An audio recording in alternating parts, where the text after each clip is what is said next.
স্ত্রীকেও নামাজের শিক্ষা দেবে। বুখারীর হাদিস, আল্লাহর নবী বলেছেন, ওই নারী ওই স্বামী স্ত্রী জান্নাতি যে স্বামী গভীর রাতে বিছানা থেকে উঠে স্ত্রীকে জাগিয়ে ওযু করে দুজনে তাহাজ্জুদের নামাজে দাঁড়িয়ে যায়। ওই স্বামী স্ত্রীর প্রতি আল্লাহর রহমত নাযিল হয়। সুবহানাল্লাহ। কি বুঝলেন? কোনদিন স্ত্রীকে ব্যবহার করেছেন? আরেকটা কথা বলছি, নিজের স্ত্রী আর পরের স্ত্রী পার্থক্য কি জানেন? শুনে নিন। নিজের বউ হলো নিম পাতা। আচ্ছা, নিম পাতা খেলে টক লাগে না মিষ্টি লাগে? তিতো। নিজের বউ হলো নিম পাতা, যত সম্পর্ক রাখবে তত তিতো তিতো লাগবে। ঠিকই, তিতো উপকার কাদের? সুগার রোগীদের উপকার। আর যাদের সুগার হয়নি তারা যদি তিতো খায়, যদি পয়জন অ্যালার্জি থাকে, ওই তিতো খাওয়ার কারণে সব চলে যাবে, রক্ত ফিল্টার হবে। তো নিজের বউ হলো নিম পাতা আর পরের বউ হলো রসগোল্লা, যত খাবে সুগার চাচা চাচা করে খাবে। অসুবিধা হচ্ছে? অতএব নিজের বউকে ভালোবাসো বেশি। এই বন্ধুরা শুনে নিন, রাগ করবেন না কেউ। নিজের বউ নিয়ে বেড়াতে যাওয়া আর অন্যের বউ নিয়ে বেড়াতে যাওয়া পার্থক্য কি জানেন? আমার দিকে তাকান। নিজের বউ নিয়ে বেড়াতে যাবেন, নিজের বউ নিয়ে কলকাতায় বেড়াতে যাবেন, মুর্শিদাবাদ ফারাক্কা ব্রিজ দেখতে যাবেন, নো টেনশন, ঠিক না? ঠিক। আর পরের বউ নিয়ে যদি ফারাক্কা ব্রিজে যান, কেমন করবে জানেন? খালি এমন করবে, দেখো কি করছে, টেনশনে ভুগছে, ঠিক না? ঠিক। অতএব নিজের বউকে ভালোবাসো, নিজের বউকে গুরুত্ব দাও, পরের বউ দেখে লাভ নেই। আল্লাহ তোমাকে যে নিয়ামতটা দিয়েছে তাকে নিয়ে ব্যবহার করো, তাকে ভালোবাসা দাও, তার প্রতি স্নেহ মায়া মমতা দাও। ঈদের দিনে সেমাই করতে দেরি করেছে বলে তাকে মামাসি তুলে গালি দিলে, মরা বাপটাকে কবর থেকে তুলে আনলে, মরা মাটাকে কবর থেকে তুলে আনলে, তোমার স্ত্রীকে বাম্মা তুলে গালি দিয়ে তুমি ঈদের মাঠে কিছু নামাজ পড়তে। বিবেককে প্রশ্ন করো,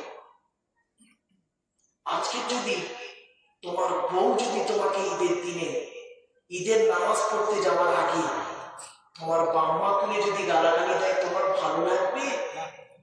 তাহলে তোমার যদি ভালো না লাগে, তোমার এটা বোঝা উচিত আমার স্ত্রীর এটা ভালো লাগতে পারে না। নারীর মর্যাদা দিতে শেখো, নিজের স্ত্রীকে মর্যাদা দিতে শেখো। আল্লাহর নবী বলেছেন, ওই সমস্ত লোকেদের প্রতি জাহান্নাম যারা স্ত্রীর পিতামাতার গালিগালাজ করে। স্ত্রীর পিতামাতাকে, শ্বশুর শাশুড়ির যারা গালি দেয় তাদের প্রতি আল্লাহর গজব। এখানে অনেক মানুষ বসে আছে, স্ত্রী ভুল করেছে, গালিগালাজ দিয়ে বসে আছে, ঠিক না? ঠিক। এরা আবার বলে আমরা মুসলমান। খবরদার নয়, এটাকে পরিবর্তন করবো। তাহলে 1 নাম্বার বান্দার তরফ থেকে প্রশ্ন হবে, 1 নাম্বার কি? স্বামী হিসাবে তুমি কতটা পারফেক্ট? বিয়ে করলেই শুধু স্বামী হওয়া যায়? একজন মেয়ে ছেলে তোমার কথা শুনে তোমার বাড়ি চলে এসেছে, বাপ ছেড়েছে, মা ছেড়েছে, ভাই ছেড়েছে, বোন ছেড়েছে, জন্মভিটে ছেড়ে দিয়ে তোমার বাড়িতে এসেছে। কতদিন তোমার বাড়ি থাকবে? মরণ পর্যন্ত থাকবে। মরণের পরেও তার মাটিটা, কবরটা বাপের বাড়িতে হবে না, তোমার কবরের পাশেই তার কবর হবে।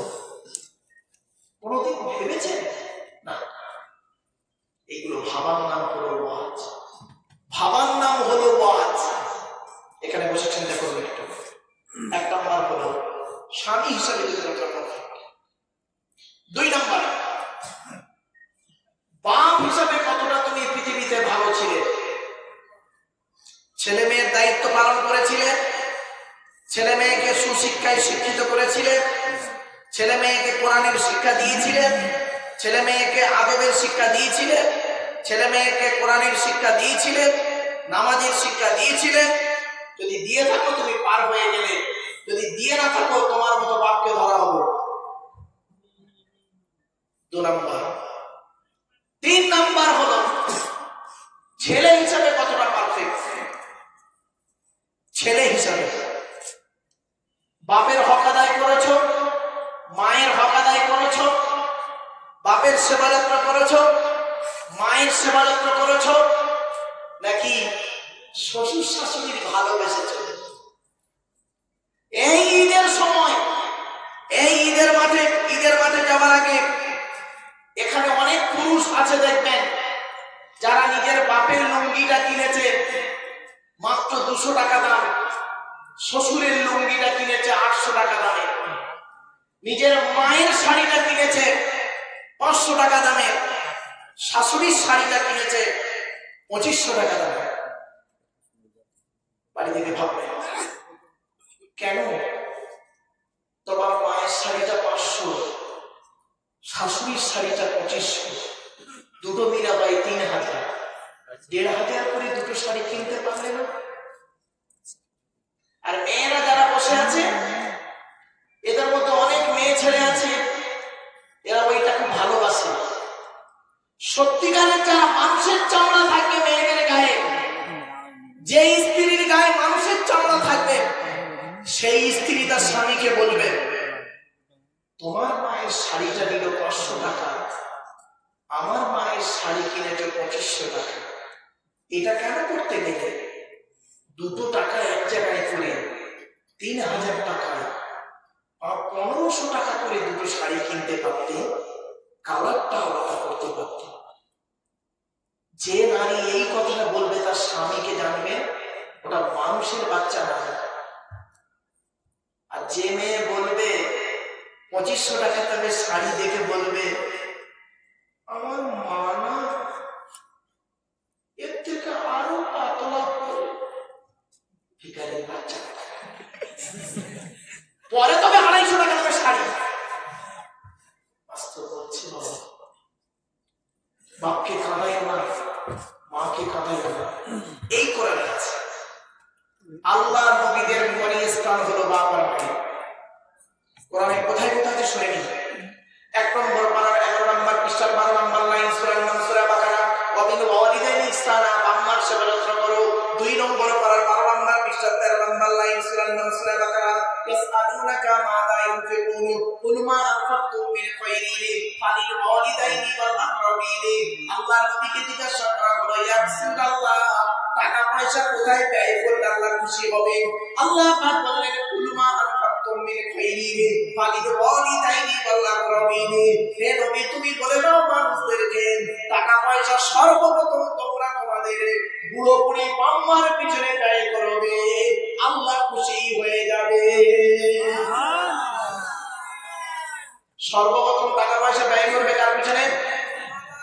জোরে বলো। আরে যুবক ছেলেরা কার পিছনে ব্যয় করে জানেন? সোনার পিছনে। সোনা সোনা, I love you সোনা, I love you জান, I love you to fan। এই তুই ইংরেজিটা বুঝতে পারছিস? বলতে হবে। চলো বাস্তব কথা বলছি বাবা।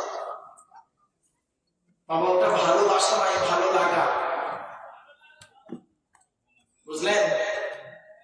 আমি এই ভালোবাসার একটা ব্যাখ্যা আছে দেখবেন। এই বর্তমানের একটা স্টুডেন্ট আমার প্রশ্ন করেছিল, স্যার ভালোবাসা শব্দটার ফুল ফর্ম কি? বললাম ওর বাংলাটা কি বল?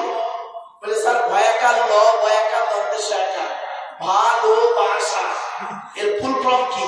আল্লাহ শুনে নে, ভয়াকার দিয়ে ভালো মন্দ না বুঝে, ল থেকে লজ্জা শরমের মাথা খেয়ে, ভয়াকারে বাবা মাকে না যায়নি, দন্তে শাখারে সাগরে দিলাম ঝাম। হয়েছে? বাড়ি থেকে ভাব